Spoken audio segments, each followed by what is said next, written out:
However, we are already on the hour, and this evening we have very important discussion to hold with our fellow Biafrans who are already hooked on to this particular program for the past 1.5 hours when we commence this particular day's show with series and varieties of Biafran cultural music. Of course, we have always used all this now to entertain ourselves, our own people, because we cannot just be discussing politics all the time while neglecting our cultural heritage. When the two are interspersed, then we can say confidently that we have come to be.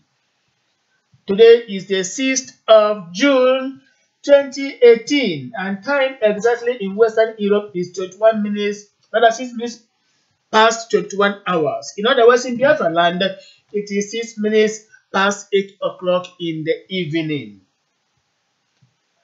We have a very important discussion today, but first and foremost, let me introduce two members of the crew who are already online with me right now. Sonny Emmanuel Wabisi from Biafra land, welcome to the program. Thank you, my brother Ikenna. Good evening, my fellow Biafrans and our good listeners. Welcome for this special edition for today. Thank you. And in the same vein, from Lagos, we welcome Bim-Massob. Thank you, Oracle. Good evening, fellow Biafrans all over the world. And good evening, Nigerians who are hooked onto this broadcast this night. It's with great pleasure that I say welcome to tonight's broadcast. Thank you. Thank you very much, the two gentlemen who have made it a point of duty to be here punctual. Today's discussion, the topic of today is quite spontaneous. It just came because of its important nature. When I ascribe importance to it, it does not mean that it's something that offers any Biafran, any Igbo person, any joy. Rather, it was a pronouncement made by no other person than Mr. Muhammad Buhari, Nigeria's flagelling president, when he stated unambiguously in clear terms before a mammoth crowd at Anambra State, that during the last civil war, Igbo should be thankful to General Yakubu Gowon for giving instruction to the military high commands never to take the war between Biafra and Nigeria as a war of attrition between two warring enemies, rather as a kind of misunderstanding between or among brothers. According to Muhammad Buhari, it was that instruction given by General, what's his name again, Yakubu Gowon, that made the Nigerian soldiers and officers in the field not to carry out a total extermination of the Igbo population, of the Biafran people. Whatever that statement was meant to be, I could not fathom.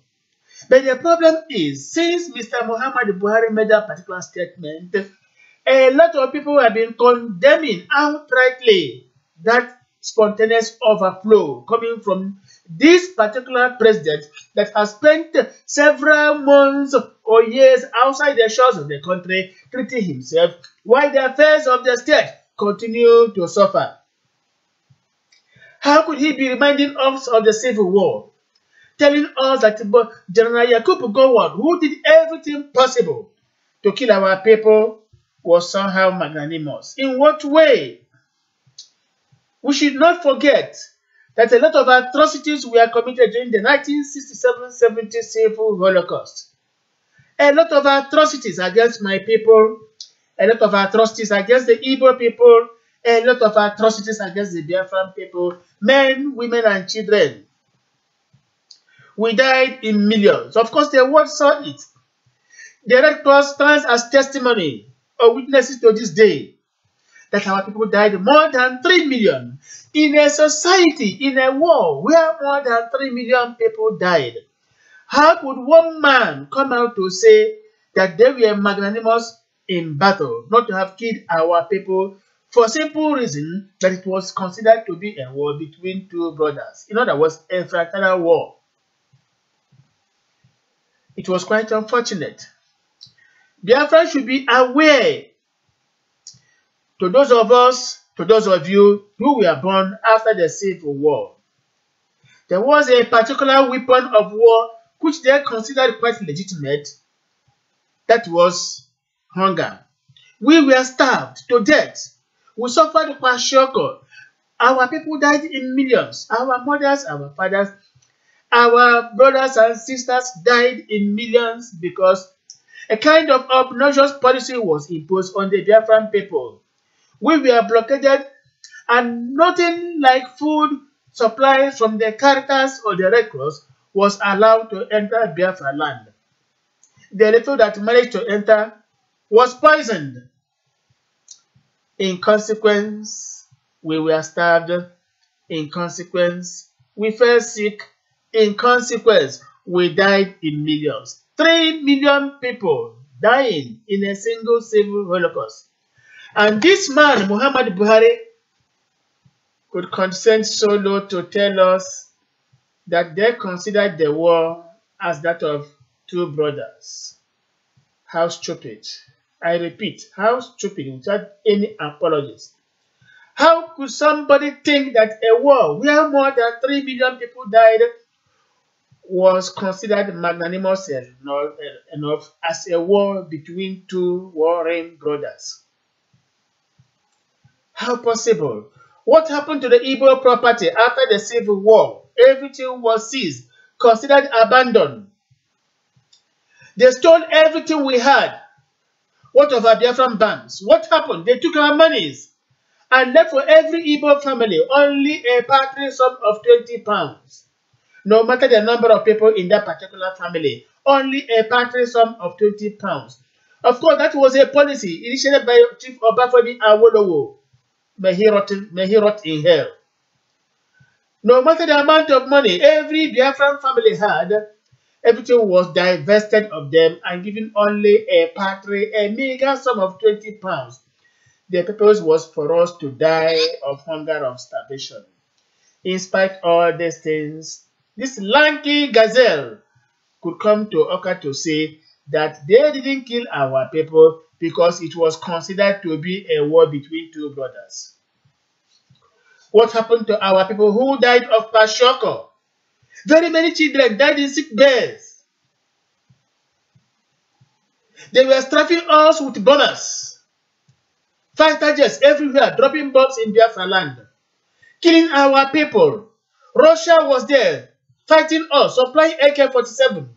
Britain was there using their navy, bombarding Biafra land. Sudan was there supplying them they needed manpower. Egypt was there, the whole of the Arab world. It was on the strength of this that Ojukwu considered OAU, Organization of African Unity, as an organization of Arab unity, because they conspired against us and killed our people in millions. Despite this glaring evidence, Mr. Muhammad Buhari could come to Igbo land to say it was a kind of fraternal war between two brothers, and they were instructed not to kill anyhow. Who are they going to convince? Our people died in millions. Today we continue to die. Today in our own motherland, in our fatherland, we still live as slaves. And yet they tell us what? That it was a war between two brothers. At a time our people were dying and dying like chicken. Where we are there? When this rugged idiot Murtala Mohammed tried to invade the whole of Biafra land, did he ever consider that it was a war between two brothers? When that idiot, who is now rotting in hell, Murtala Mohammed, assembled all the men in Asaba and massacred all of them in cold blood, did he ever think that that was a war between two brothers? May he so rot in hell. May he never resurrect again in this world or in the world to come. He was so heartless. That was why Nemesis caught up with him. You marched out all the men in Asaba, promising that you are going to give them relief. They thought they were coming to collect food, to quench their hunger. Men came out, women came out, husbands and wives came out, children, young and old, everybody came out with the hope of getting food to sustain themselves and not to die of imminent hunger. The only thing Murtala Muhammad did was to unleash mayhem on our people, and thousands died. Today, this flagelling man called Muhammad Buhari is telling us that they consider the war as that of two brothers. When series of atrocities were committed against my people, today we are still dying, today we are still going hungry because everything we had was divested. How could somebody think that way? Is it because we are heading towards 2019 election? Of course. But let us put it right. Muhammad Buhari can never remain on that seat come 2019. I don't know who will be there. But what I know is that he will not be there. We are here to discuss this issue. To all of you who are logged on this particular evening, whatever you send to us, whatever message you send to us through writing, we are going to read it out. We are going to mention your name. We are going to inform our people what your views, what your opinions are.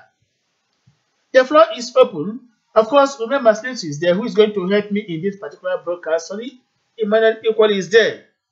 So, to all of you gentlemen, you are right. You have the right to access to appraise what Muhammad Buhari just said in Oka a few days ago.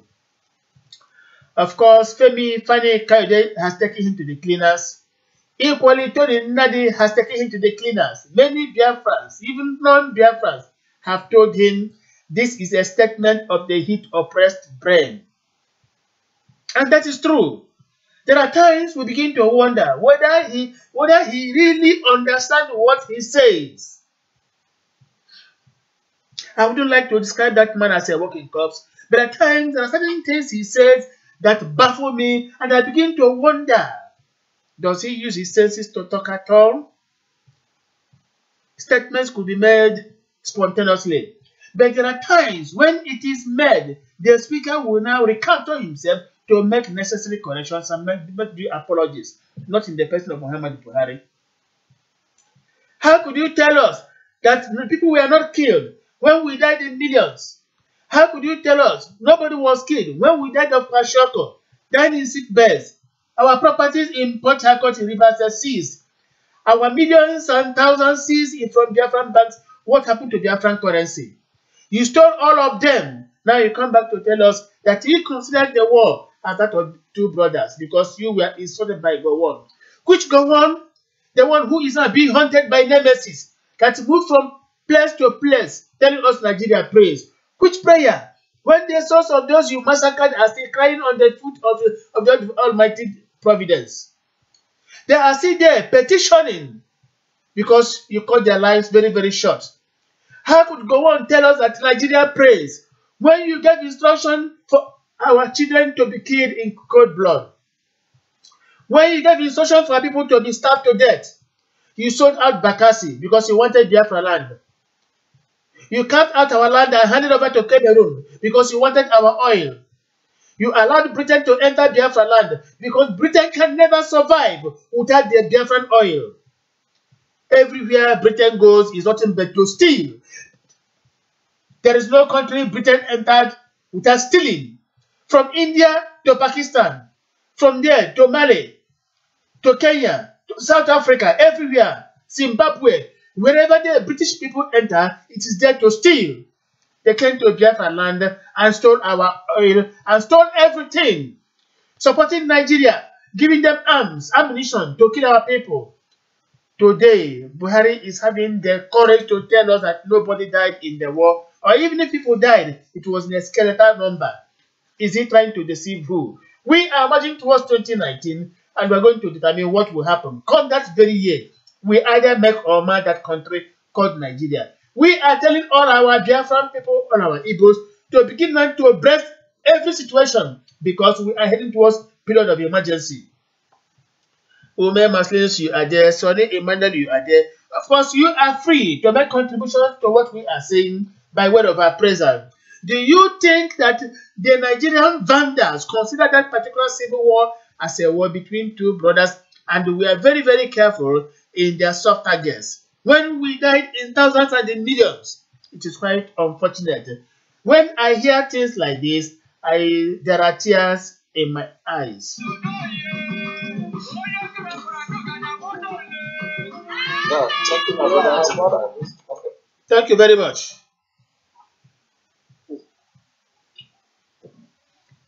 Sonny Yeah. Baba, go on. Yeah, so I think Buhari is somehow mocking us over what we lost during the war. I think he's trying to say that we need to die more than the way we died during the war. You understand?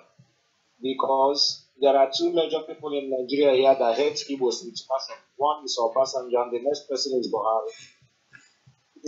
This is a kind of mockery. After we lost over 3 million of our brothers and sisters during the war, even those who died of hunger, water, and every other thing, we still have to say that the war was not the one the militaries to be sought on the Biafra. When even after the war ended, they still even unleash mayhem on our people, killing people, returning, killing a lot of Biafran soldiers who are coming back from the war. So, what is he trying to say?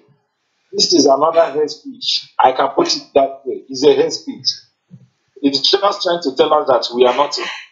But I want to tell you that those people that he's looking at as if that they are nothing will still be something greater tomorrow. He's just mocking us. How can you say that go on wanting you to act to see this people as a brother? If Gowon want them to see them as a brother, why don't he agree Aburi meeting on the issue of Aburi Accord? He came back to Nigeria and declared war and started killing Igbos. And he said that Gowon has asking them to see see the Igbos as brothers. It is only God know what they did during the war. We have all their record. We have all the record of what they did. But I know it is not over yet. So it's a kind of mocking us. It's a kind of mocking us. It's a kind of telling us that we didn't die enough. Despite we lose 3.something million souls. It's a kind of telling us that we need to die more than that. And that is why we're just creating all this nonsense that is happening and our people is losing their life. So there's no problem. I thank God that we have an organization that is fighting for the liberation of the people of Biafra. And as long as God is on our side, we will put all of them to shame. They should watch out and see God in action. They will all be put to shame. All those of them that are mocking us, they will all be put to shame. They will see God in action. Thank you, my brother. Thank you very much. Of course, he just came to Anambra State to mock our people.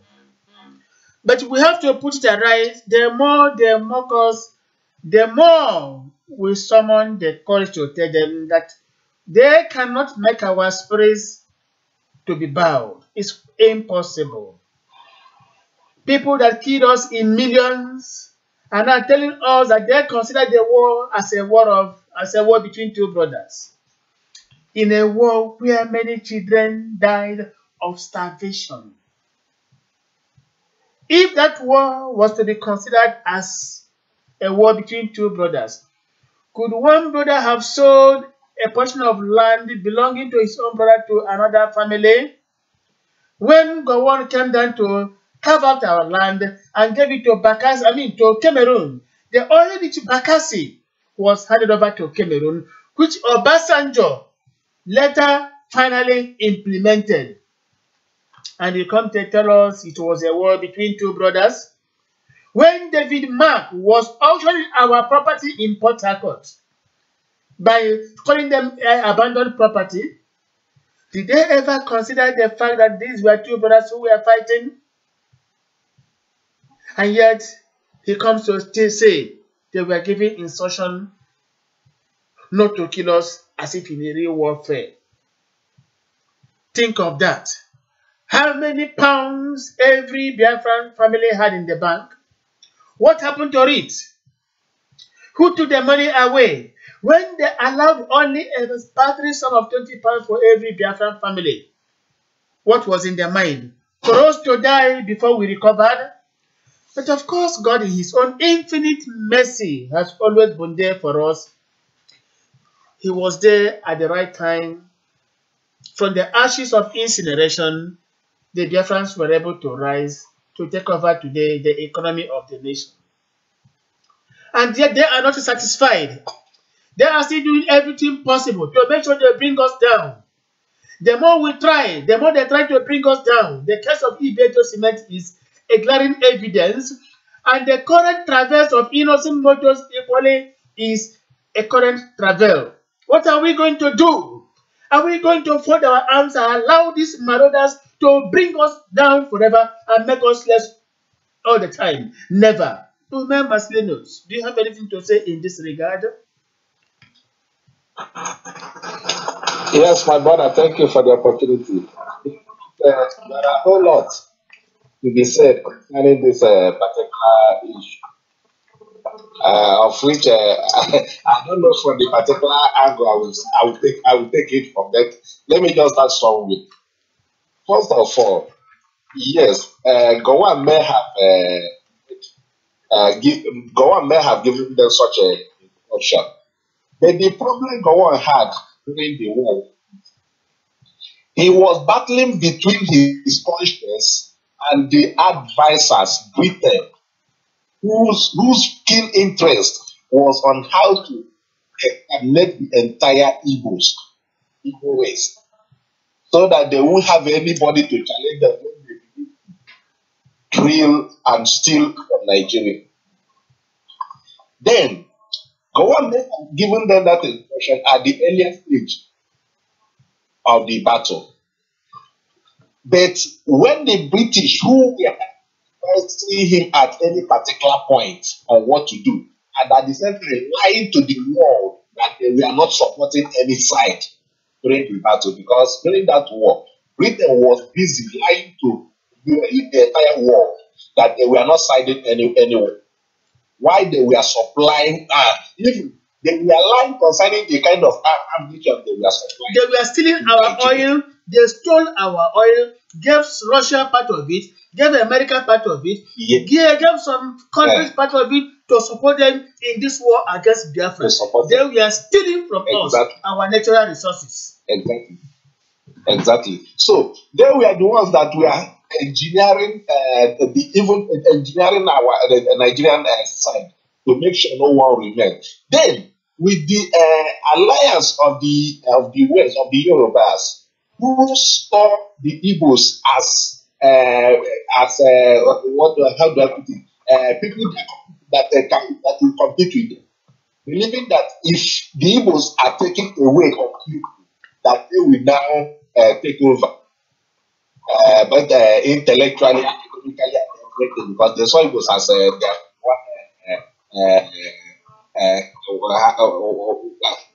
what I do. So the soil was as a competitors whom they can never beat in any way. So with that, that was why as someone like Awolowo brought in the idea of using hunger as a weapon, so that they will destroy everything. Why this what is his name? Murtala Muhammad. That one, I call him a sadist because his mission was to wipe out everybody. It's not that he was intercepted at and everything he was coming with were destroyed. He was lucky to have escaped from Abagana. If not, what he had in mind was that to destroy that place. There nothing, even grasses will no longer grow, because that was what he had in mind. But God will never give them opportunity to do all what they had in mind. So, and that is why up to today, Gowon is still regretting that he was deceived, he was used, and all that. But what I can't understand is why Buhari should bring up something now? Why should he bring up such issues now? After all that, when we try to lay to rest what happened that time, they will always try to reopen the wound we consider healed already. Because all what they planned against us, God did not allow it to work out that way.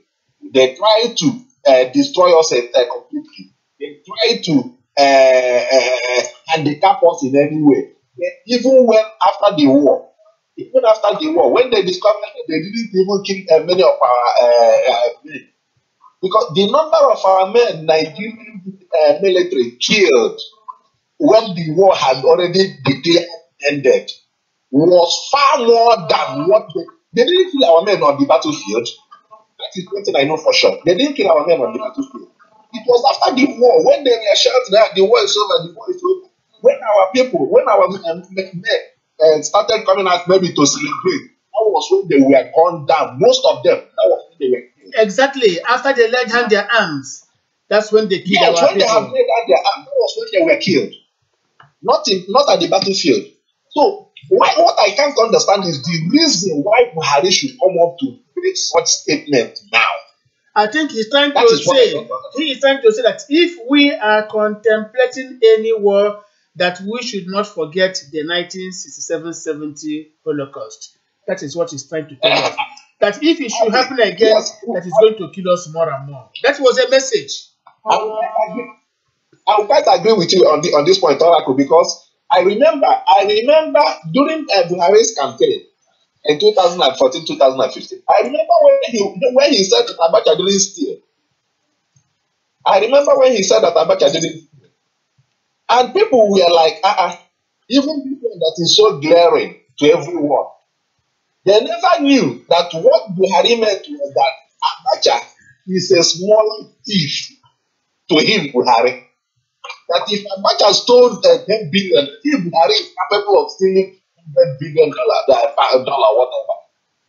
So that is what the same from the angle I think he's coming out from now, and trying to make our people understand that they were lenient enough on us during the Biafra war, compared to what they may do this time around or what. I think now that Buhari that is not aware of anything. Is it if he comes up now to say that he's not aware that Nigeria cannot do anything to Biafra, if there should be any challenge now? If he say he's not aware, yes, I will agree, because there's nothing that Buhari is aware of. Everything he said, with the next minute he will say, I'm not aware. So let's just count it that he's not aware of the gap, the developmental gap between Biafra and Nigeria today. And that is what may have prompted him to say what he said. Because if he's clear in his mind, I don't think that would have been the statement that have come out of Mr. Buhari at this particular moment. Because the people they try to handicap financially, seizing their properties, seizing even their money in the bank, trying to render them useless, eventually came up again and become captains of industries, become the people who are propelling the economy of the nation.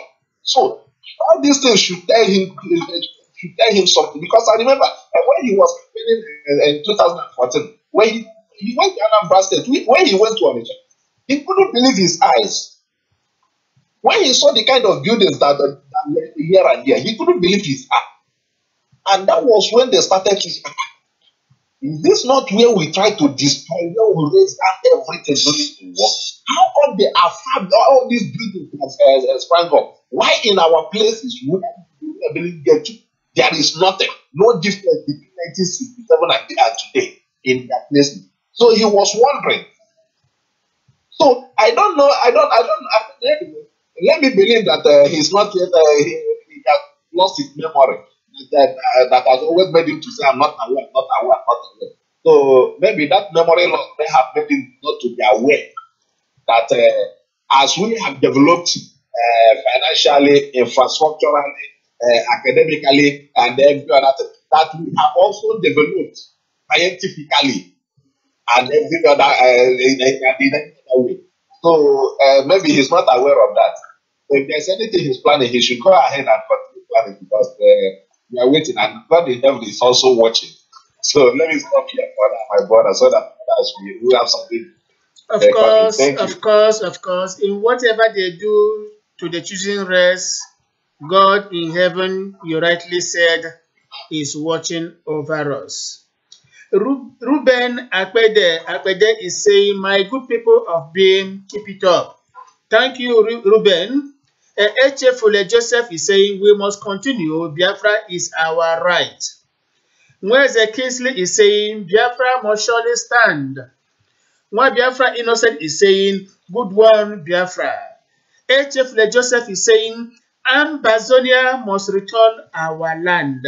What Echefule Joseph is saying is that this Bakassi Peninsula, sorry please, that was ceded to Cameroon is right there in this new nation called Ambazonia, that in the event of Biafra, Ambazonia must return our land.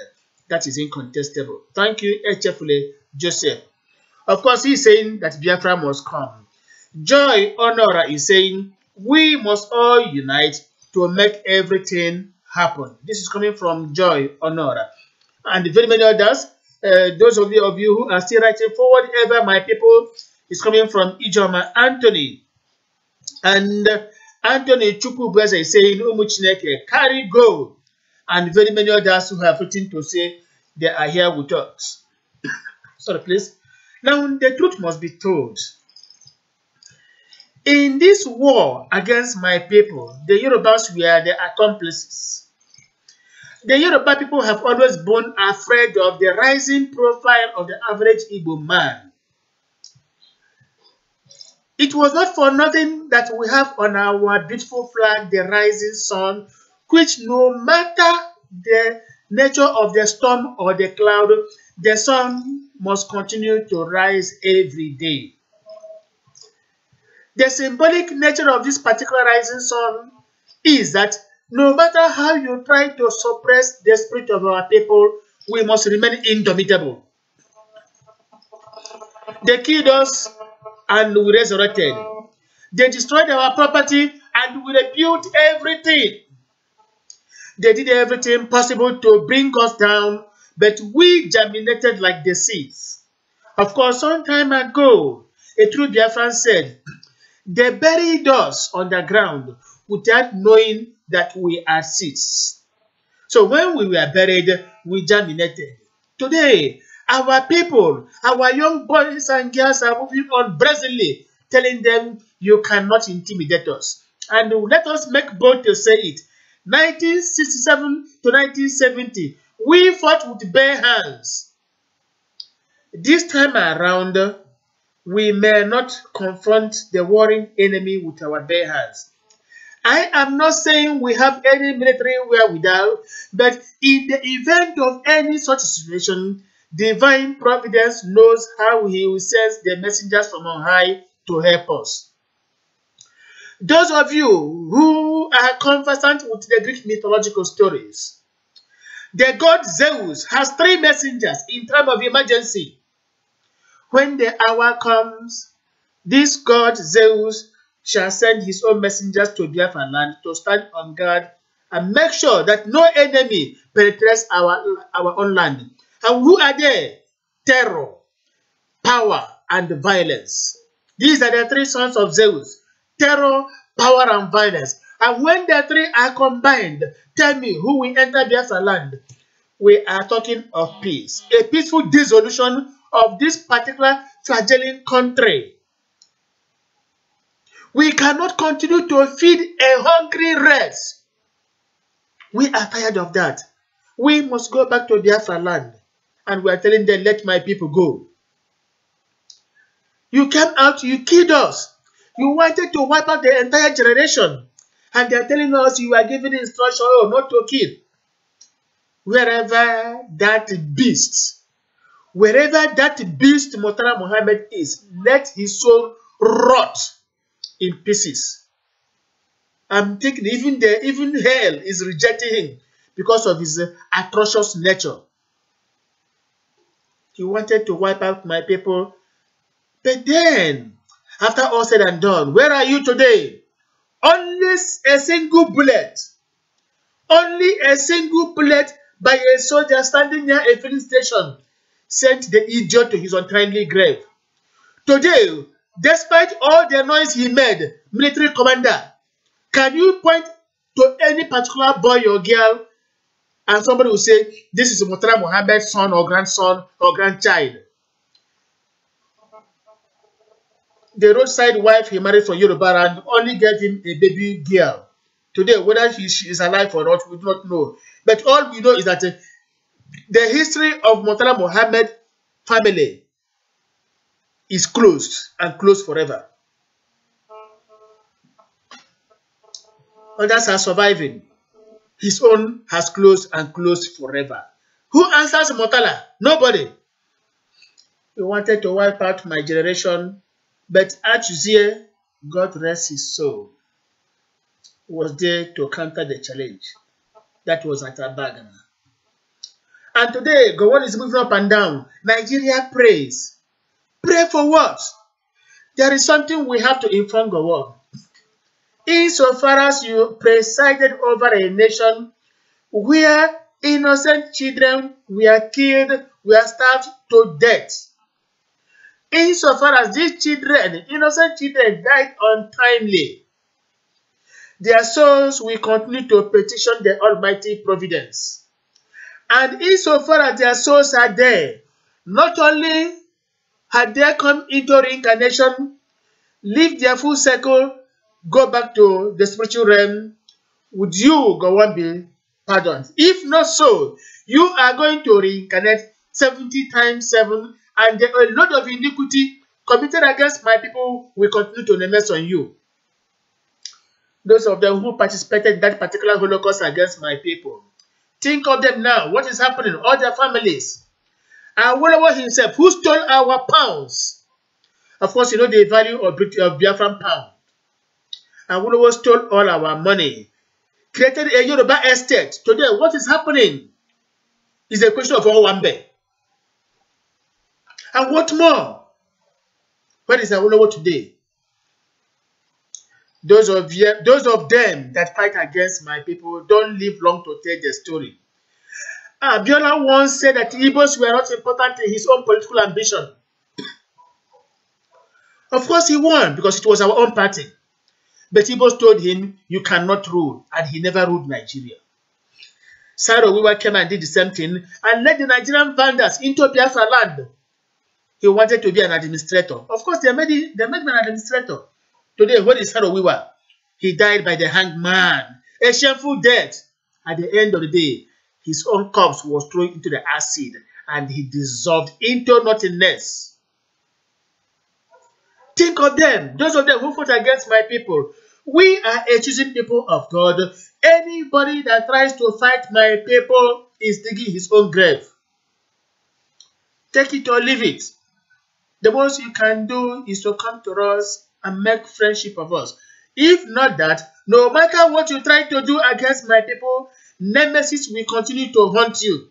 Ask Adakaboro. When he came there to fight against the Biafran people by declaring his own republic, because he was encouraged into doing that. Sooner had he done that than the same people that instigated him against his own people grabbed him like a rat in the middle of the night and perished him.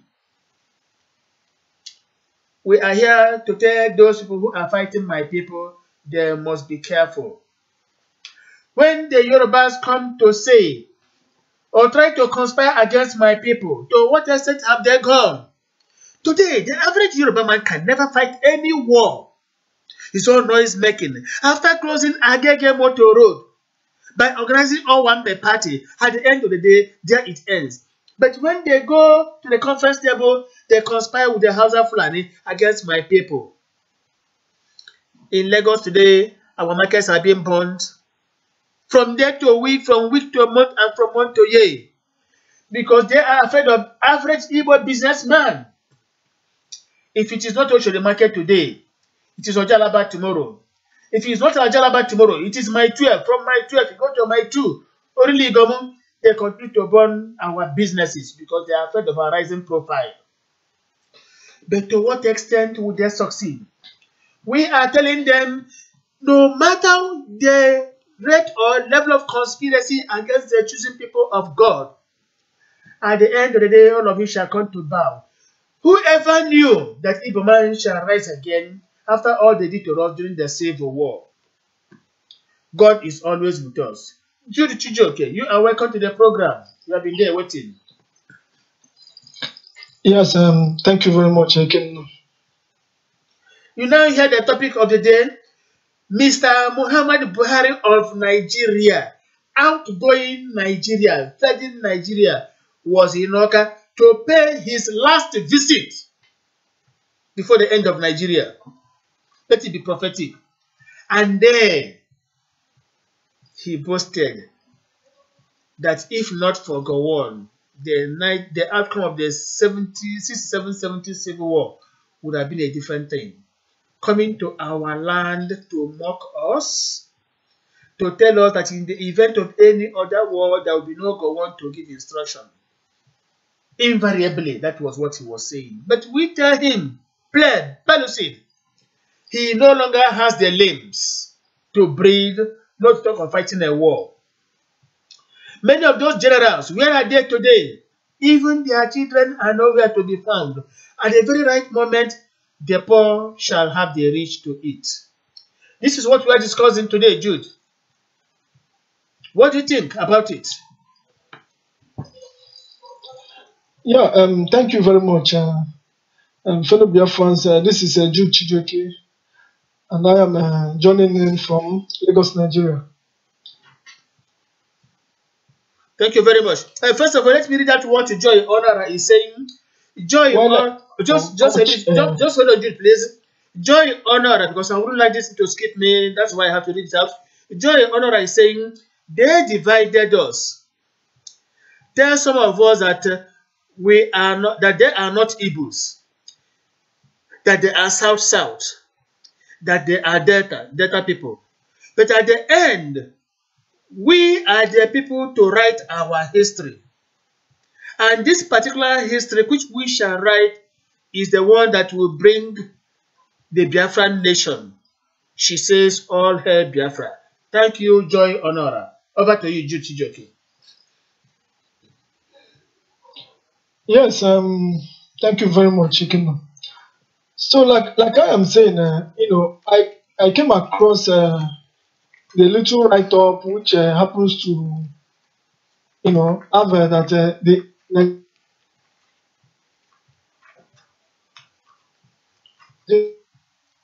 Nigerian army, we are restraining the war, the civil war, the way they put it.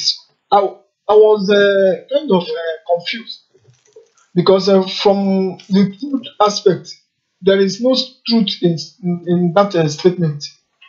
The statement is full of lies. There's no fact to really back up that statement, I must say. Because the massacres during the time of the war, it is so much. It is so much that there is no part of the world or no part of no part of the planet that one can go and tell such a story. That the Nigerian army were restrained during fighting the Biafrans. The statements are never true, and they can never be bought by anybody who read history concerning what happened during those days. The simple truth is during the war, Biafra-Nigerian war, Nigeria did everything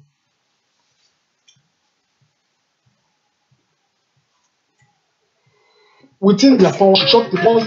Is it in the area of the blockade? Go on, please. Go There on. was a very big, heavy blockade to ensure that nothing crossed over to the Biafran side. Tell me, what is the one of the wicked way of ensuring that the same people you call your countrymen, you blockade them to ensure that there is nothing like aid that comes in Even if you can read the reports very well, you will hear concerning the Red Cross, the humanitarian aid which we are trying to come in, how they will block, you know, or is it the area of the starvation? It is so much that millions of babies, children, there are so many photos, there are so many evidence that can show that there is nothing like pity. But in the Nigerian army's area, in the times of the Biafran war, it was a total wipe out. They came to wipe out Biafra. So, also what it is, we remain here to today because of grace of God. So the message is very clear. Whatever statement he thought, is putting on ground, maybe it's probably because of. I don't really know the reason why. No, what actually prompted him to, actually make such a statement in this, you know, particular time. But I can guess that no matter what he's trying to, the message is trying to send, our people have made it clear. We have made it clear that what we want is Biafra, and we are not going to fight. We are not going to go to the extent of giving, them that kind of opportunity. We are not violence, and we have shown the power of non-violence, and we will remain that. That is one, the principle of a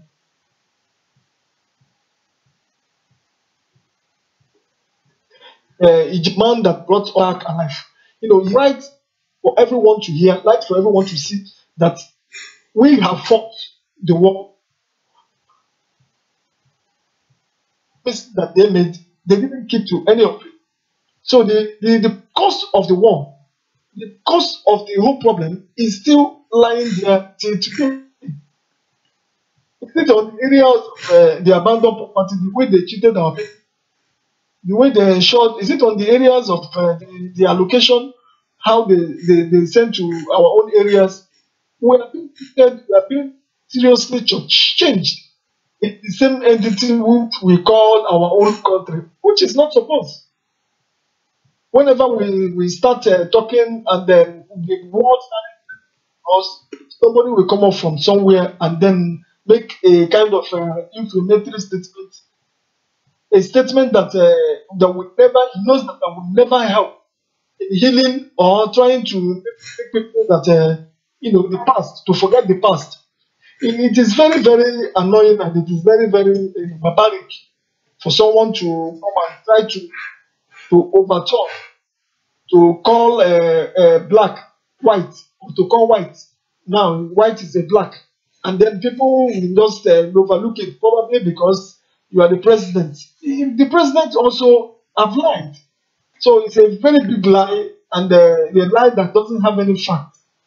So to me, I'm in a very big support of the Biafra movement, and anybody who thinks that there is a truth in such a movement should challenge me by bringing out the facts that proves that the Nigerian army did not use force, or they restrained during the Biafra war, even though those that were arrested as prisoners of war, they were massacred. There are videos.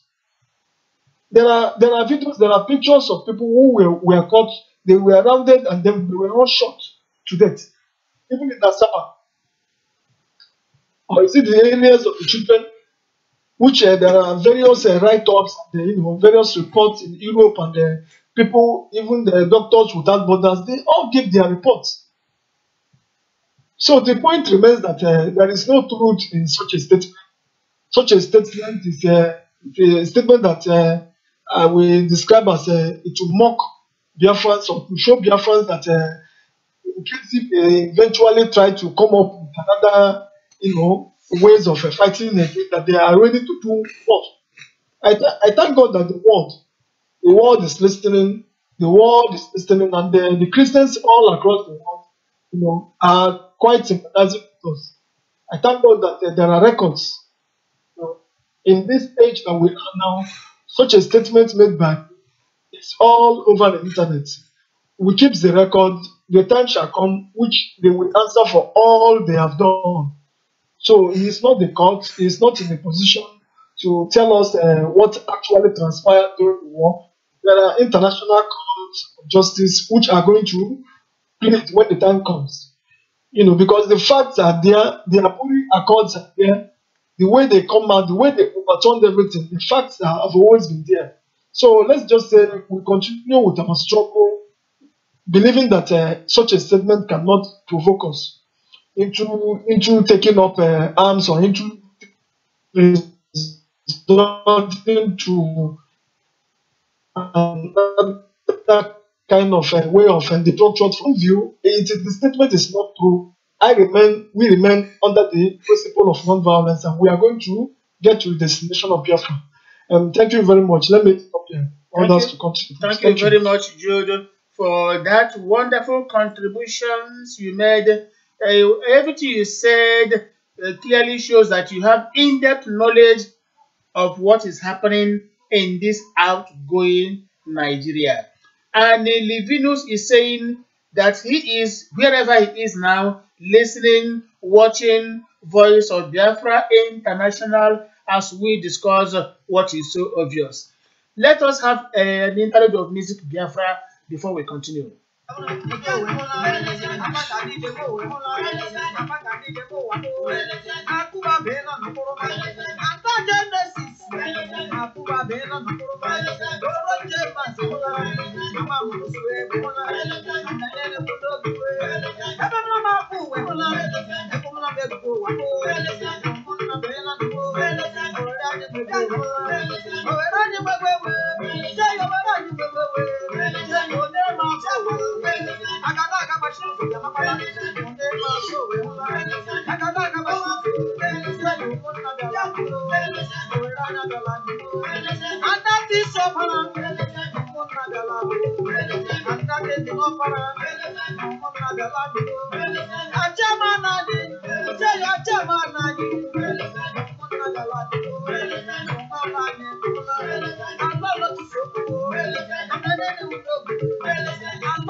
Of course, Emenegene Wisiogo. That is what the music is saying. Let us change topic. Information getting to our table in the last 2 days is that Fulani herdsmen entered Anambra with more than 1,000 cattle. Information getting to our table is that somewhere in Anambra State, Fulani people entered there with trailer loads of cattle numbering more than 1,000. We begin to ask questions. Over 1,000 cows on the road in Anambra State and in the whole of Biafra land. On whose farmland are these cattle going to graze? Whose farmland will these cattle destroy? There is something our people have not understood. These people want to create economic scarcity in Biafra land. They want to destroy our farms so that we wouldn't produce any yield. And if this happens, we are going to depend on them for food supplies. And if this happens equally, the possibility of these people poisoning us using their food supply can never be ruled out. All the farms in Biafra land are being stampeded, destroyed by these Fulani vandals, coming in with thousands of cattle into Biafra land. Let us move down to Ghana and see what the president of Ghana did. He gave instruction that any cattle seen on the road must be killed and used for barbecue or pepper soup. And it is happening today. Do not forget that cattle or cow is an animal. And if anyone strays and destroys whatever you have, you can kill it. Use it for suya, barbecue, or pepper soup. After all, human beings they kill, which one is more valuable? We cannot continue to tolerate their excesses. Why must people who are marauders, who have no home, who have no houses, nothing, continue to disturb the peace of Biafra land. I'm sure we have vigilante people. Our people are there. Do not give these Fulani people anywhere in Biafra land to settle down. If they enter with their cows or cattle, whatever it is, there are solutions to everything. There are certain species of grasses animals do not eat. Make them available. There are certain poisonous drinks some animals don't take. Make them available on the road and vacate. In clandestine warfare, you can drop harmful objects on the road, allow your enemies to step on them, and the rest is story. We cannot allow these Fulani herdsmen to continue to terrorize us, not just with AK-47, but using their cattle and cow to disturb our peace. Where are they heading 1,000 cattle in Anambra State? The funny part of it all is that Anambra people keep on tolerating everything. Sometimes the problems we have in Biafra land start from Anambra State. How could they be there? Sorry, please. How could they be there? And this people trooping in more than 1,000 cattle on whose land? The governor of Ebonyi State, what's his name? Is that David Umahi? The man is there giving our land to Fulani herdsmen. Today, as we are talking, very many people in Ebonyi State have converted to Islam. In Biafra land, that is Christian-oriented, the governor of Ebonyi State encouraging our people to convert to Islam, not even traditional religion. In Enugu State, they have virtually kept in. What are we going to do? Where are our men? Where are the Bakassi boys? Where are our vigilante people? Have they gone into hiding? What are they doing? Something must be done. We cannot allow these Fulani people to take over our land anywhere. 2 weeks ago, very many lorries came from northern part of Nigeria carrying homeless people from the north, beggars, most of them from Sudan, Mali, Burkina Faso, Chad, Niger. Of course, the border is open. They trooped into northern Nigeria. They used trailer and headed them to Biafra land. Where are they today? Nobody knows. They come there, they shine your shoes, you don't know who they are. They come there, they become your get married, you don't know who they are. They become your drivers, you don't know who they are. But they keep on siphoning information. And they keep on killing us. We must do something. We must get prepared for any eventuality. Take it or leave it. It is coming. Whether you like it or not, it is coming. They have destroyed Ibeto cement. Dangote took over. They now want to destroy Innocent Motors. Dangote wants to take over. Of course, now they have given their license to assemble cars in Kaduna State. That reminds me of Kaduna. We got information an hour ago that 2 Christian communities in Kaduna State have been told to vacate their land, that everything has now come under the emirate. What madness! What arrant madness! 2 Christian communities in Kaduna, in southern Kaduna, we are today given instruction that if they cannot accept Islam, they must vacate their land because the whole of the area has come under the emirate. That is Nigeria for you. And people say we should not talk. That is Nigeria for you. And our people are playing the politics.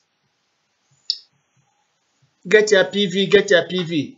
At the end of the day, they give us a result, pleasing to them. Let me tell my people, the Fulanis are down ready for war. Should Muhammad Buhari lose the election, he is going to lose. and they're prepared for war. But don't forget, all the security apparatus are in their hands. There was a security meeting held yesterday in Abuja. All the attendants were who? Muslims, Fulanis. And they tell us one Nigeria. To hell with one Nigeria. We are talking about Biafra. How can our people be Islamized? The problem is this. Somebody wrote in from the States of America that the problem with our people is that they are going to collect money and turn to Muslims overnight. In Imo State, Rochas Okrocha gave some millions to our people to convert to Islam. Building mosques for them. Everywhere in Ebonyi State, part of Imo State, you have mosques springing up. These people are well determined. Why are our people keeping quiet, buying and selling, neglecting, ignoring important matters when these people are closing up on us? We are tied to the stake. We are begged about by many enemies. Even those that smile have in their hearts I fear millions of mischief. How can a whole people perish? For what? They want to make us Muslims. We are a Christian community and we represent light. We are the children of light. And no matter what they do, they cannot do anything against us. Of course, to members of the crew, the floor is once open. Uchenna Okeke, you are welcome to the program. And equally, Valentine Ugodi, you are welcome to the program. Thank you very much, Ikenna. Yes, we are now discussing on this Islamization issue. These people are closing up on us. Day in, day out, week in, week out. They use trailer to bring in homeless people from the far north into Biafra land. And as soon as the lorries stop or the trailer stop, these people will disappear into where we do not know. We just heard that over 1,000 cattle were shipped to Anambra State in the last 2 days. Where are they coming from? Where are they going? This is the question. And as this is happened, some of our governors are paying some people billions of naira to convert to Islam. Sorry, please. Are we going to allow all this to happen? Gentlemen, the floor is open.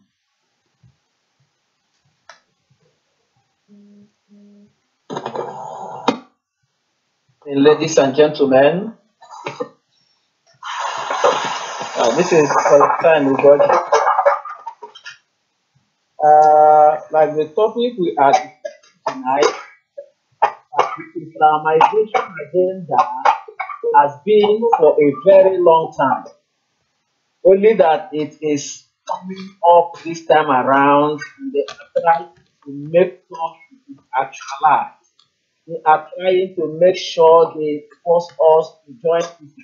They are trying to make sure they turn everybody from the former Eastern region to become a Muslim. But it is not going to happen because we are not Muslims and we cannot turn overnight to become Muslims. We have our cultures, and we also have our religions. We have freedom of association, and everybody is free to mingle with whoever he wants. You cannot be forced to believe what you don't want to believe. We are going to resist it. We are going to stop it. We are not going to allow it to happen. We are going to fight the message down. Odus Okalu was one of the governors that were deceived into bringing in such art into our place. Like in Africa, they have the football, they have their school. Many have converted to Islam. Many answer Muslim names. When you go to Africa, in some areas of Africa, you see a lot of them. I've been there, so I am talking and seeing what I know. So, but you see what they do? They use our money and give to them and tell them if you convert, we will give you 3 million, we will give you 5 million if you convert to this. Now, that is why we are fighting for our sovereignty. That is why we want to separate from this contraction of Nigeria. That is why we want to break out from this evil, we will not be together again.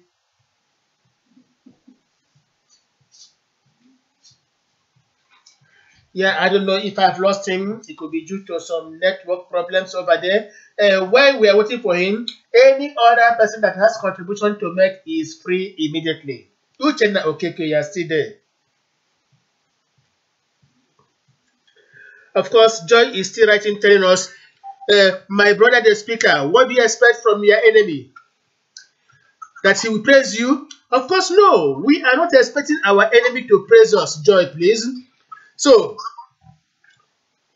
Joy is saying that we have to look for other uglier ways to describe what we are doing.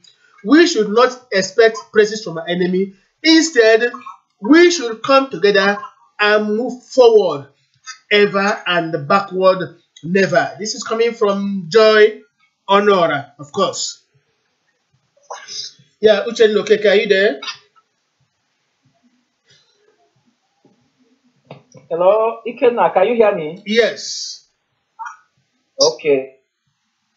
Let me continue. So what I am saying is that we are going to resist that force. And one state is coming together as one. Like when we are talking about the coalition of all the pro-Biafran groups, if all of us come together to speak with one voice, we can resist any force, no matter where that force is coming from. We can resist any man, any woman that is trying to stop us from actualizing our dream. We anybody that wants to drag our people into a religion that we are not meant to be. We know we have freedom of associations, fine. Then there are people that we are put under duress to do what they are doing. So what I am saying is this: we should stand to the challenge. We should make sure we are not lured into what we don't like. We should make sure we are not deceived by peanuts. We are going to take the bull by the horn. We are going to, this contraction is broken, which we have come out to fight. We must get to the end of the road. We will not stop by the way. We must make sure we get to the end of the road. We must get sovereignty for ourselves, for our people. I humble. Thank you.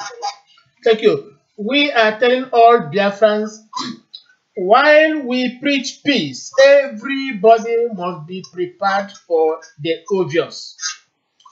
To every Biafran listening to this evening's program, hear it and inform others. While we preach peace, every Biafran must be prepared for the obvious, because these Fulani people are out for something sinister. Why are they trooping their homeless people into Biafra land? The borders in the north are open. People from Mali, Niger, Chad, Burkina Faso, even from the eastern part of Africa, Sudan, all of them are trooping in. The latest information is that they are even entering Libya, bringing some of those people there into Nigeria. And when they enter through these porous borders, they're heading towards Biafra land. To do what? Where do they have accommodation? Our people must be very, very worried of their shoe shiners. All these Hausa people. Remember, some weeks ago, is it the governor of Borno State or where? Empowered their own citizens with shoe shining kits and dispatched them to Biafra land. To do what? To shine our shoes? Their men, their women, children, everybody heading to Biafra land.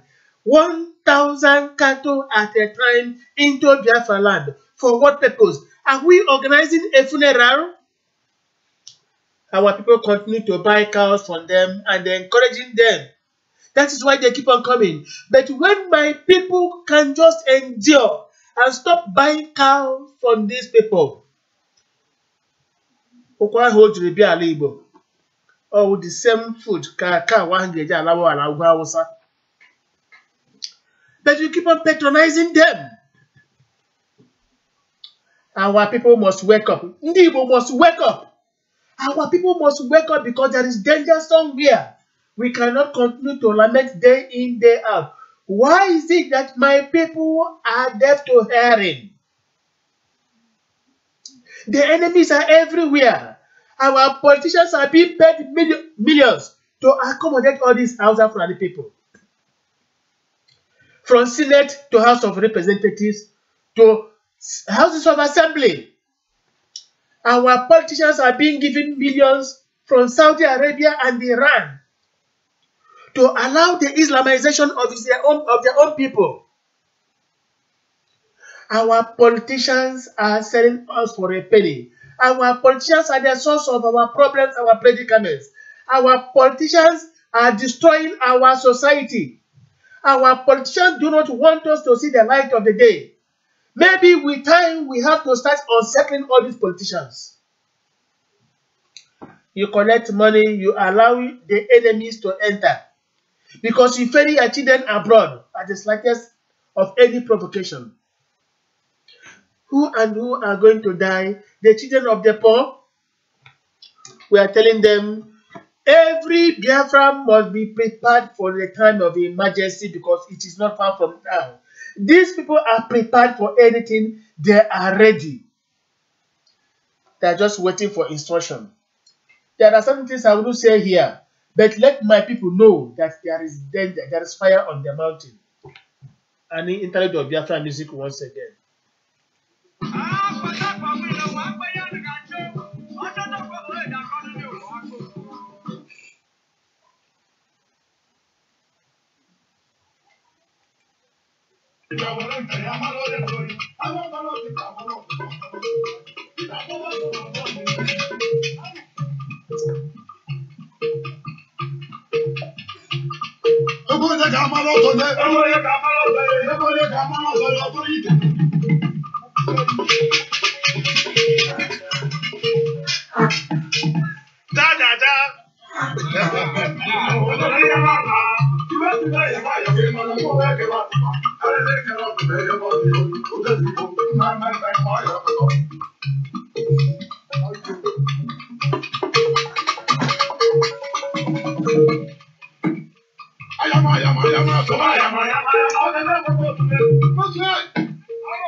Of course, here Chigozie is saying, please, can we continue with this non-violent mantra until this predator finish our power? In fact, I blame world leaders. Let them come and settle this nonsense.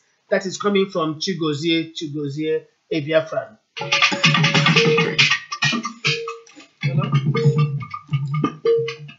Of course, I have to introduce here Angumaka Kinsley. Angumaka Kinsley, you are welcome to the program. Angumaka Kinsley, you are there. Yeah, I can't hear you. Please speak out. Speak out, please. Oh, yeah, good evening, sir. Yeah, good evening. Good evening, Angumaka Kinsley. Welcome to the program. How are you people doing? Yeah, we thank God for His mercy. How are you people doing? We are fine. We thank God for everything. How are you people doing? I said we are fine and we thank God indeed. I'm coming from Lagos, Nigeria. Okay. I'm coming from Lagos, Nigeria. Okay, that's good. I want to ask me, because me, personally, there's a problem I have about all these IPOB members. And the question is this. Are you with me, sir? Yes, go on. Are you with me, sir? Go on, please. Yes. And the question is this. They say our Waziki are each money. And I told them, they did what? Sorry, you said they did what? Please, hear me very well. Yes. Hear me very well. Yes. The IPOB member. Yes. Say my leader have each money. Yes. Government of Nigeria bribe my leader. Yes. And I asked them, they should bear it in mind. The slab was also raised by my leader, Owazirike, 22 years ago. The same Owazirike was in prison in Nigeria for good 16 times. The same Owazirike, when the Hausa give Igbo speak notice, so they go and beg on behalf of the innocent people, they should taper justice with mercy. Now, the someone say, I ask them this question. Look at my question. If the Kanu know that he has not eaten money, now I ask them, let Kanu refund back my 5,000 naira I paid for scholarship. Are you with me, sir? Yes, we are listening to you. Yes. Let Kanu refund my 5,000 naira I paid for scholarship. I paid the money. He did not return it. If Kanu say he's going to give us Biafra, this is more than going to 2 years. He was released. He said he's going to give Biafra for 3 months. What are the structure he has laid down? He has not made any structure. I asked them the question, where is their first porter in Nigeria? So that we can know. And they asked me, where is my exporter? Agudejika is my headquarters, the Temple of Peace. All this I've been saying, and someone was trying to tell me that my leader is 419. Now the board of the contention is this: the war is known. The only way you can kill a man is through media. Kanu has beat him that fed him. And I bet you, let the war hear me. Kanu will surely come back with his two knees and beg for the second. The children did the one was written to forgiveness.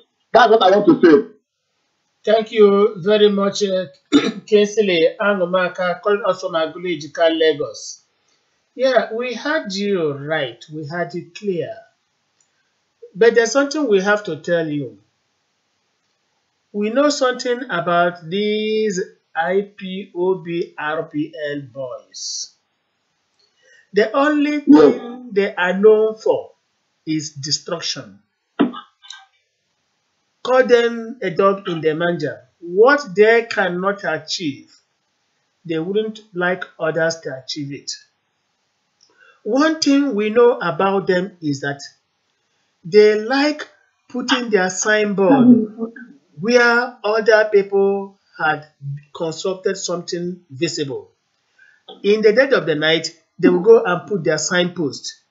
The early workers will say, oh, IPOB has done this. One thing we know them is this: they are very, very good in doing march past on the streets of Europe. We know very well they have no visible structure, no single office either in Biafra land or outside Biafra land. The only thing they do, and I give them credit, is march past every year. They have nothing more to offer. Very many groups in this Biafra agitation have called for unity, for peace amongst ourselves, for us to withstand a common enemy. Only IPOB RBL are saying they don't want peace, they don't want unity.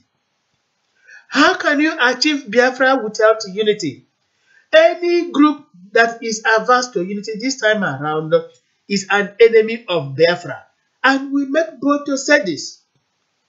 To God be the glory that every other group is coming together. A meeting held in Spain a few days ago was a clear testimony that Biafrans are coming together.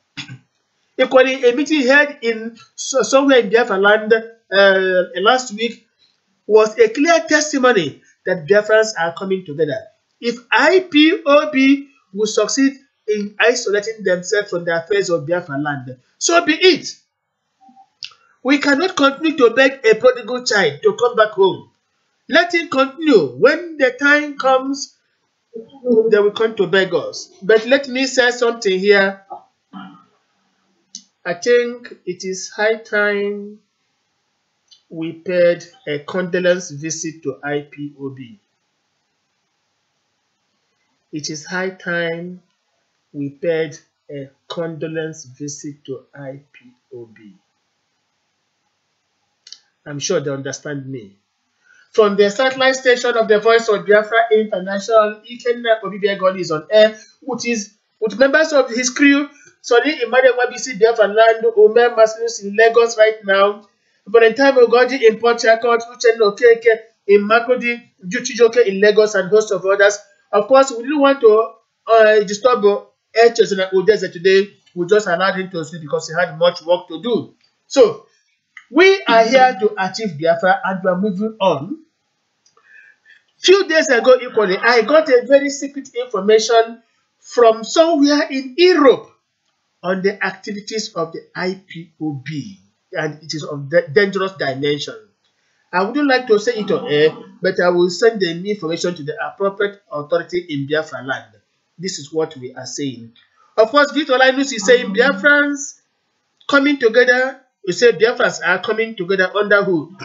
Victor Linus, that is not the issue. We are talking about coming together. Don't ask coming together under who. But if I must ask you, or if I must tell you, coming together under Chief Dr. Rafu Wazirike, the pioneer leader of Biafra struggle after Chukwemeka Odumegwu Ojukwu. Every other person must bow to him. No, nobody should bow to him. He is not God, and he says that he is not God. Instead, everybody should take instruction from him. Wazirike is a humble servant. Everybody should take instruction from him. This is one of the meetings, outcome of the meetings we have been holding here and there. And when we take this instruction from him, we shall be able to face a common enemy. This is what we are saying. So, to you, Victor Linus, we are coming together under an enlightened leader, Chief Dr. Rafu Wazirike. Take it or leave it. Everybody must come and we must fight a common enemy. Those who don't want to come together are the criminals in our midst. They are the criminals in our midst. They want crisis, they want confusion in Biafra land for them to continue to extort money from the helpless and the helpless people. We must tell ourselves the truth. We must tell ourselves the truth. Those who do not want to come together are the criminals in our midst who continue to extort money from the poor people. You don't fight a war by making contributions. If you want to fight a war, you have to get hold of the oil industries, take over everything, and then sell oil at the black market and get arms and ammunition. You don't tell your members to pay dues for you to buy arms to fight a war you cannot win. Let us be honest to ourselves. If any particular group in this our Biafra struggle fails to compromise with others, that particular group is a criminal enterprise. We must repeat, that particular group is a criminal enterprise. And take it or leave it. That is why their leaders don't come home. How can you fight a war in Biafra land living from exile? How can a leader be in exile forever, dictating to people at home? Who is going to die? We want all those abroad. Everybody abroad must come home if we must fight a war. I am included. If I preach war, I must come back to Biafra land to start the war. I cannot from Germany. I'll be preaching war. Who is going to fight it? Those in Biafra land? Who is going to die? That is the question. To those of you who are accepting war as an option, as an offer, tell your leaders to come back to Biafra land. They should stop deceiving you from abroad, because their own children are everywhere enjoying life of fulfillment. I see their children every day in swimming pools, in gardens, everywhere, enjoying all the good things of life. When your own children, your brothers and sisters are all there suffering, flies, cockroaches, mosquitoes, everywhere, all of them infesting your domain. They drink bottled water here. Red wine is just like pure water everywhere. Salad they eat, and you struggle over a sachet of pure water and you want to fight a war. I'm not saying that if the enemy should carry water to our doorsteps, we should not respond. We are going to respond, of course, because self-defense is nature's eldest law. We are going to comply immediately, but let us not start a war. But if the enemy comes with war, we fight it out, that next time the enemy shall learn to beware. So to those of you who are talking jargon, oh, peace is not good, war is the option. War is the option after contributing more than 600 million naira conservatively. How many arms and ammunition were you able to purchase? Where is the money today? In a single bank here in Germany. And a particular person or a few persons, a group, a clique, siphoning the money. When the money is finished, they begin to talk to you about a referendum that can never be in Biafra land to carry out. Stop being deceived. Let us face reality. And that reality is we all must come together to take the challenges and make sure we don't allow the herdsmen to take Biafra land, to make sure that no part of Biafra land is Islamized. The very day they shall attempt it, Islam is going to fizzle out in Nigeria. This is what we should be contemplating. Tell us who and who, the unfamiliar strangers, moving up and down your own domain. Tell us where they are, the direction they are taking, and we are prepared to follow it up. Give us the information. This is what we want. We are not here to fight amongst ourselves. No, far be it from us. We are rather here to mobilize our people, to tell them there is a common enemy. And this enemy must be defeated. Take it or leave it. We are not here to echo cant at all. We are here to set matters as they are. And we are damn serious. This is what we are telling our people. We are still live on air from the satellite station of the Voice of Biafra International, Deutschland. A little bit of Biafra music once again.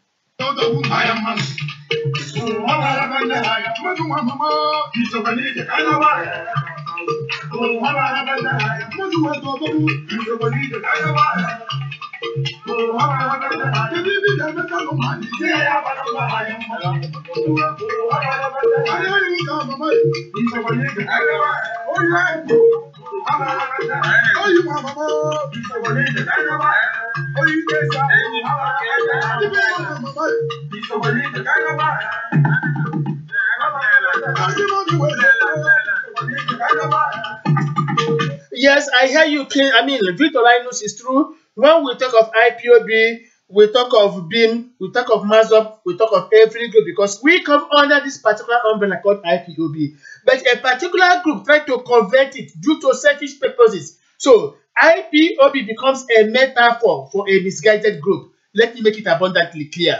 It has become a metaphor for a misguided group that converted that name. So instead of that particular name soiling our destiny, we say take and go. This is our nature. This is what I have to reply to you, Victor Linus. Thank you, of course, for saying that.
Of course, from Port Harcourt, Valentine Mugoji is writing, we are not going to drop our grooves.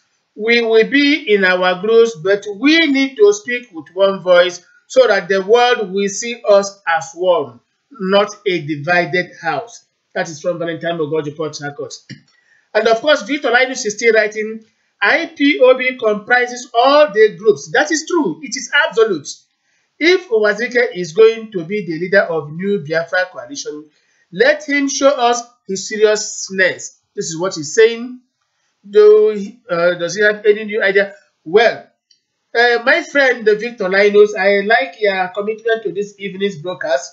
If you have not been conversant with Owazike's successes through the Bim-Massob family, try and go to Biafra headquarters and see things for yourself. Or go to any particular zone in Biafra land and even in Lagos, ask any member of the Bim-Massob family. They will give you first-hand information on the activities the Bim-Massob family has mapped out preparatory for final Biafra independence. Go and ask questions indeed, and you shall be convinced. Move down to Owerri and see things yourself. Every structure is on ground. We are prepared for Biafra independence finally. So, take it or leave, Chief Owazike is the leader of the new Biafra. It's incontestable. Maybe you don't know, people from other groups have been sending their delegation, their leaders, to go and discuss with him once again on the possibility of working under one particular umbrella, giving him that particular honor as the pioneer leader of the new Biafra. That is the situation of things for now. So, Victor Linus, our brother, ask questions of members of the BIM. They will show you things on ground we have achieved, and you shall be in position to get convinced. Go to Bim-Massob headquarters, Owerri. It is a testimony, it is an etymology.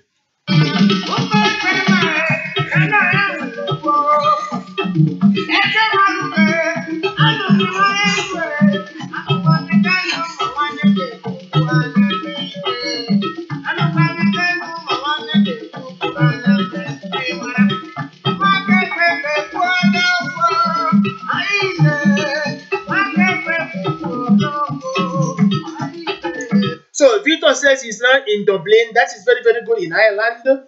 I commend you for that. He says he only sees IPOB. They are not Bim-Massob. Yes, the struggle is in Biafra land. Victor Linus, my brother, the struggle is in Biafra land, and that is where all of us should be. That is where any leader involved in our Biafra struggle shall be. If there is a football match, you have to play the match on the very ground where it's supposed to be. And that is true. The football ground is Biafra land. That is where all the players will be. You don't organize a football match in Biafra land when the players are somewhere in Ireland or in Germany, where I am right now, or any other place. All of us must move down to Biafra land. That is where the action is. The herdsmen are there in Biafra land, not in Ireland, not in Germany. Boko Haram stampeding everybody in Biafra land, not in Germany, not in Ireland. Cattlemen, all of them disturbing our people in Biafra land, not in Germany, not in Ireland. If IPOB, let me say RPL boys are everywhere in Ireland, to what purpose, to what advantage? It doesn't help our people. The average man at Ohio doesn't know. Average person in Nibo, Enugu State doesn't know. Average person in Umaka, in India by local government doesn't know. Average person somewhere in Abriba doesn't know. Abagana, Oknano, they don't know. They only know what is happening in Biafra land. It is only when IPOB will come and have their office in Biafra land and confront the Nigerian government that is our mortal enemy. This is when we say yes, they are in this struggle. Not when money is being collected from people or people hands and they continue. We don't achieve Biafra using ordinary march pass. After all, every 27th of May, our children in Biafra in Nigeria go on march past. So, every 1st October, when that flagellant country got their independence, students go on march past. There is no difference between the 27th May march past, 1st October march past, and the same march past which IPOB indulges in the streets of Europe. No difference. If you want us to take it serious, go back to Biafra land. That is where the struggle is.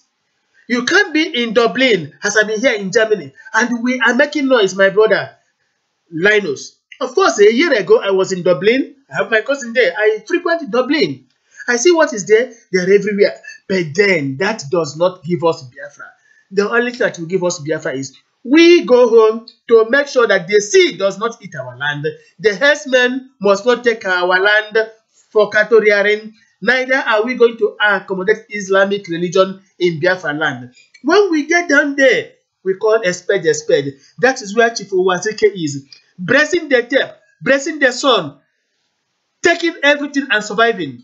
Any leader that must be taken serious must not go under the cover of politics. Let the person come out and say, I am for Biafra, and Biafra I stand for. But not where you go and organize a street march pass on the streets of Europe and they're using bottled water, drinking, and they're giving you escort, and you say you're talking about Biafra. Biafra in Europe or where? No!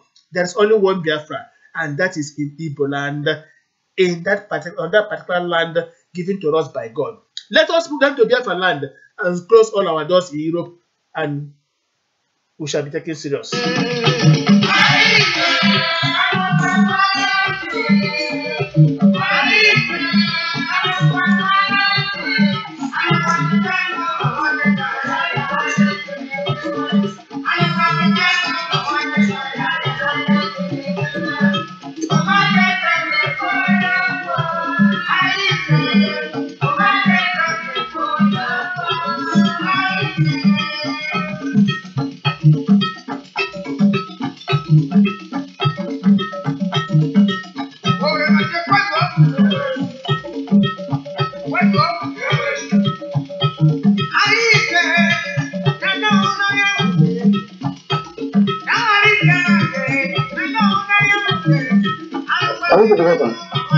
Hello?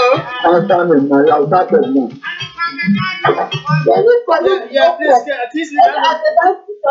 Yeah, please, Kiss Young Maka. I don't know if you are talking to our station because the noise there is echoing.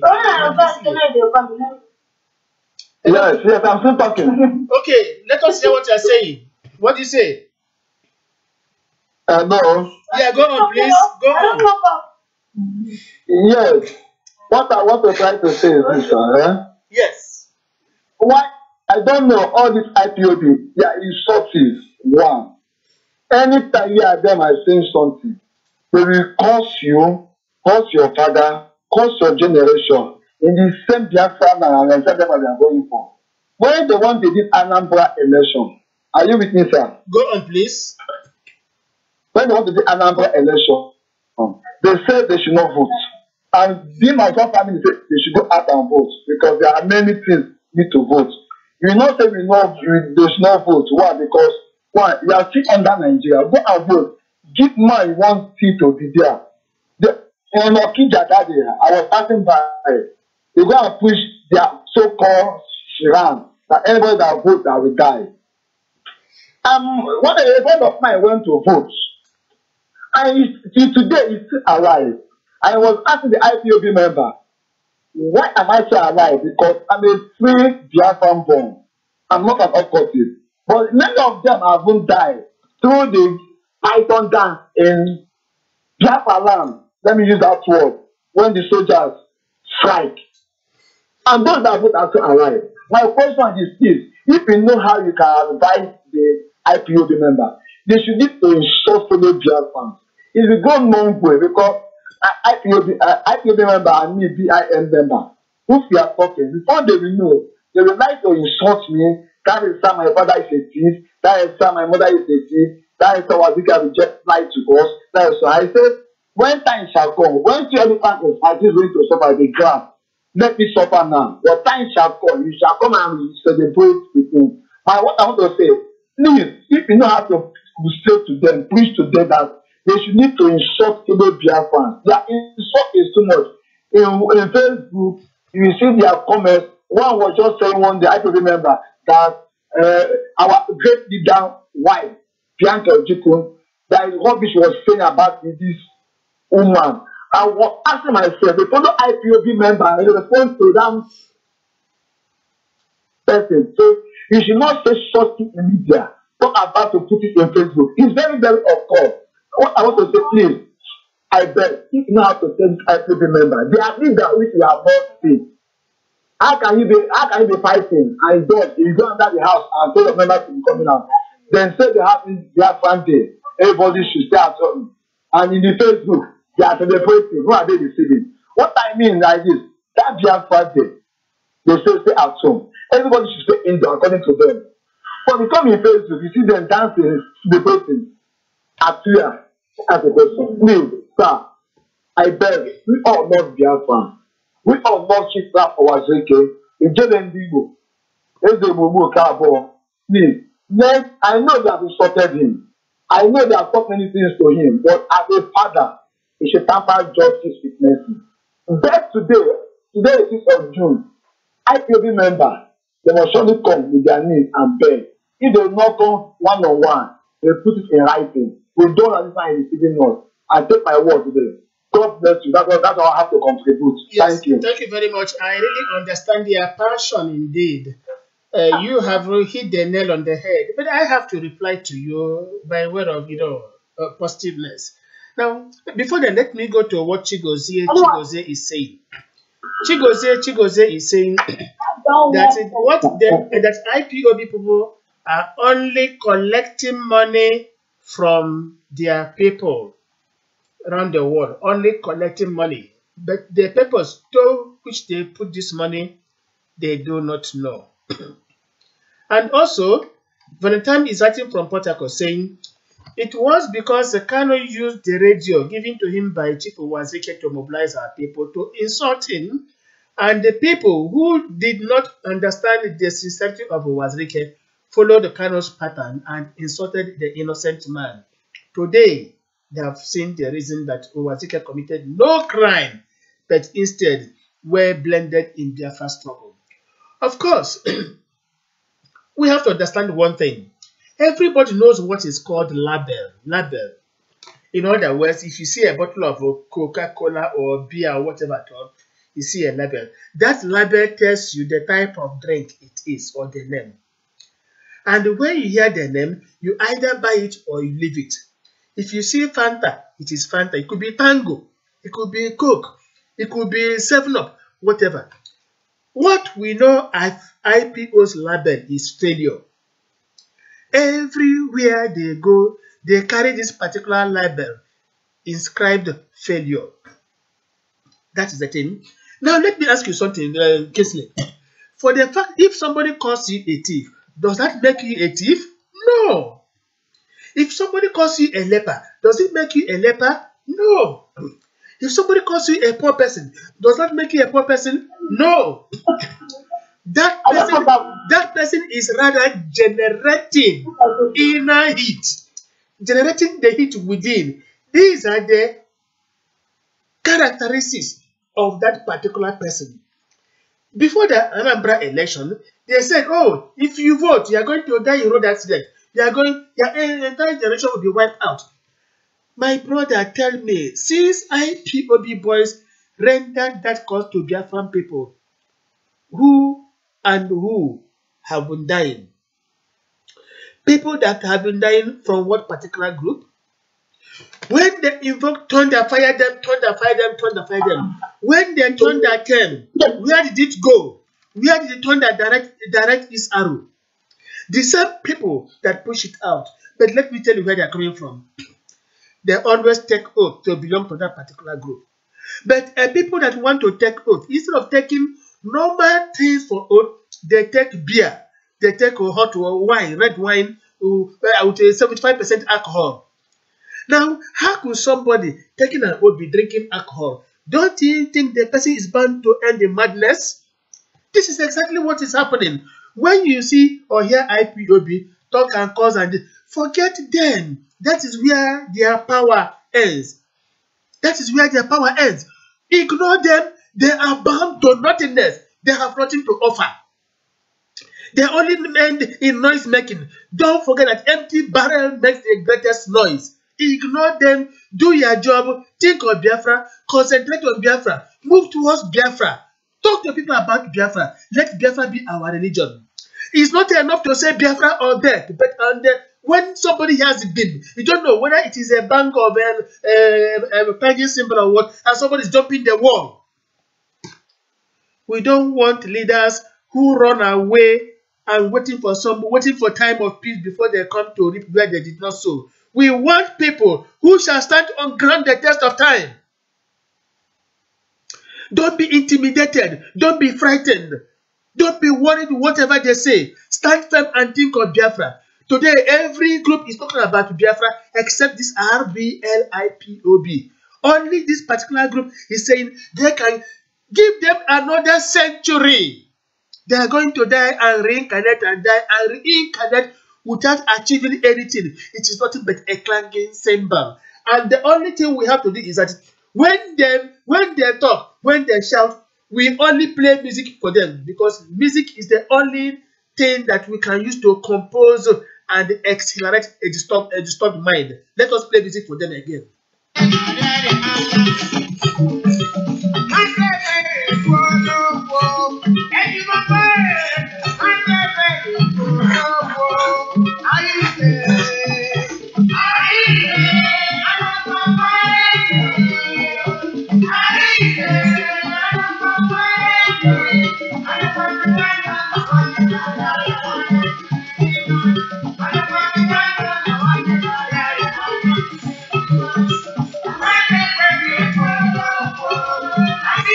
Yeah, thank you, Linus, for saying that we should use this platform to preach peace. That is exactly what we have been doing, except that some IPOB members are writing in calling themselves mad. We had to reply to them. We don't want any Biafran to die. And let us say now with deep mood, may the souls of those killed through Operation Python dance rest in peace. They died in what they believed in, whether they were deceived or not. But one thing is this: they died with the Biafran passion in their minds. And in the next resurrection, we pray they will meet a new Biafra.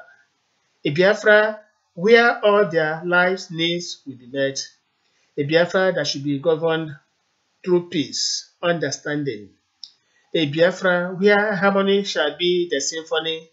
A Biafra where everybody shall have something to eat, have something to drink. A Biafra that should be secure. A Biafra where no enemy shall have any power over us. This is the Biafra of our dream. When those that were killed through Operation Python shall resurrect, let them resurrect in the new Biafra, the land of Zion. Let them resurrect and find the streets of Biafra tarred with gold. And there shall be a home for them. For Christ will say, in my Father's house there are many mansions. Then we meet a Biafra full of many mansions, and they shall be fully accommodated. They died because of Biafra. Just like our heroes died during the 1967-70, they died that we shall live. No matter the mistakes of our time, we are still part of us. And they died because they wanted to raise the Biafran flag. We wouldn't like anybody to die again. We would want a situation where all of us shall reach the promised land. This is our prayer. We want a situation where all of us shall hold ourselves hand in hand, forming a circle and move towards the promised land, the homeland Biafra. We want Biafra that shall be a garden on earth, a paradise regained. We want a Biafra where the observer will say, oh, this is paradise annex. This is the Biafra of our dream. The Biafra that shall be full of inventiveness, discoveries. This is the Biafra we are praying for. We have the necessary wherewithal. We have the talents. God in his infinite wisdom has already imbued in us all these things, except that we live in the midst of warring enemies who do not want us to grow. But I tell you, the more they suppress us, the more we rear our heads. One day, the enemy shall be tired, and the Israelites shall reach the promised land. This is our promise.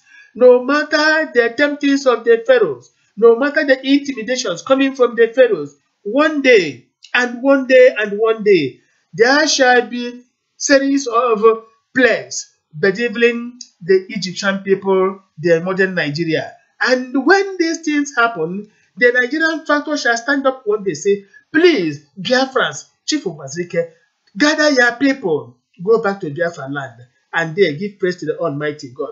This is where we are going. This is the Biafra of our dream.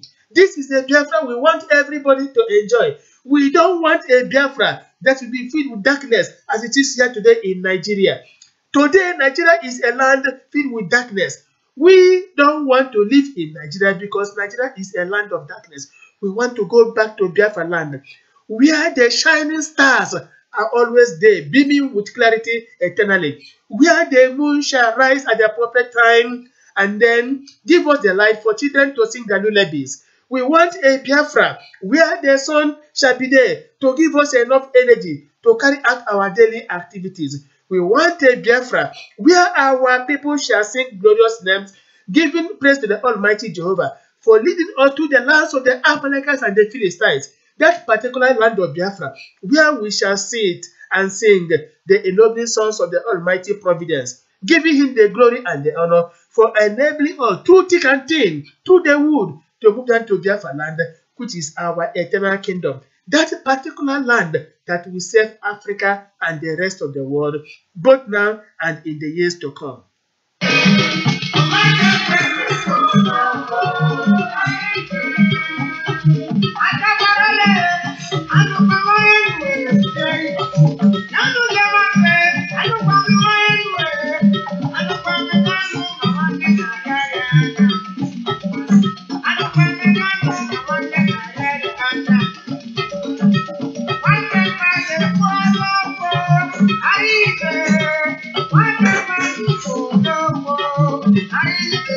Yes, this is a very wonderful statement coming from Chigozie.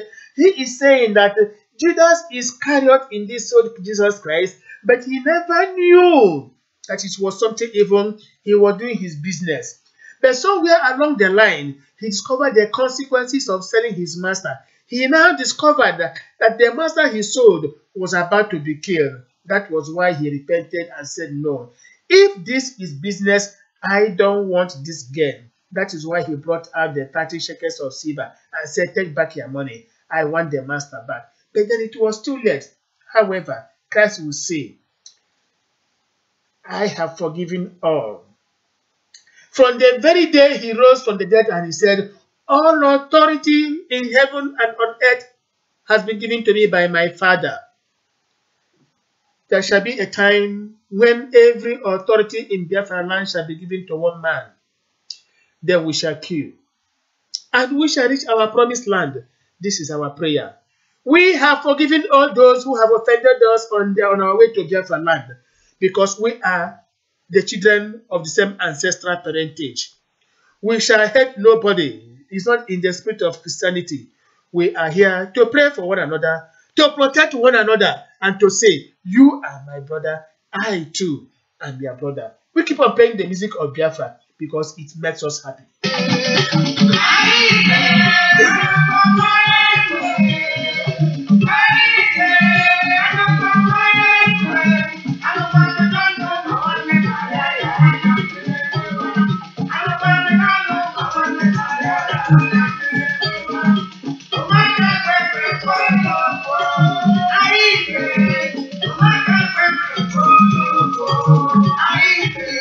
Yes, Michael, okay, you are saying that some of them might not understand what I'm saying.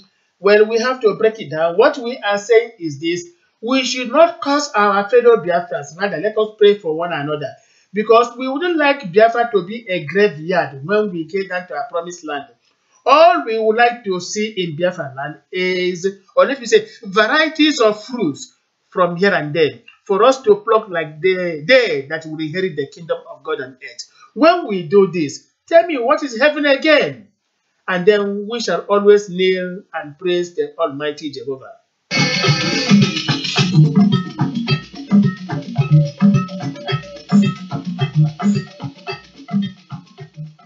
So we are still on, and we encourage our people to tell us what they have in mind, because we are here for the interest of all and for the interest of every Biafran, irrespective of where you belong to. And that is true.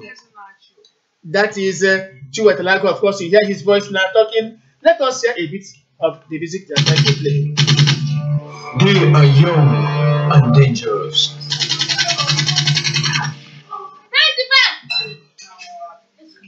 They said they have a goal. So the rest is story. We are trying to tell you that every Biafran shall put hands on deck for us to get the Biafra of our dream collectively. We wouldn't like to lose anybody on the road to Biafra. And on the strength of this, we are saying to our people and to every other person, let us pray for Biafra, for Biafra is our own native land. We have no other place except this particular Biafra. Let us join hands together.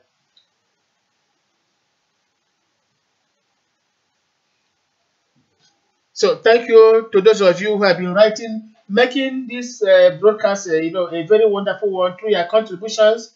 We really thank you so much, and we pray from time to time for you to be part of this program. We are here to share ideas. We are not quarreling. We don't quarrel.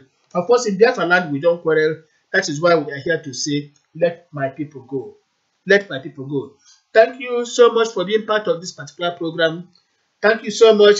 We have indeed exhausted the time given to us, because right now everything has been logged out almost automatically unless we restart. Thank you everybody for being with us, and may God bless you. Thank you very much.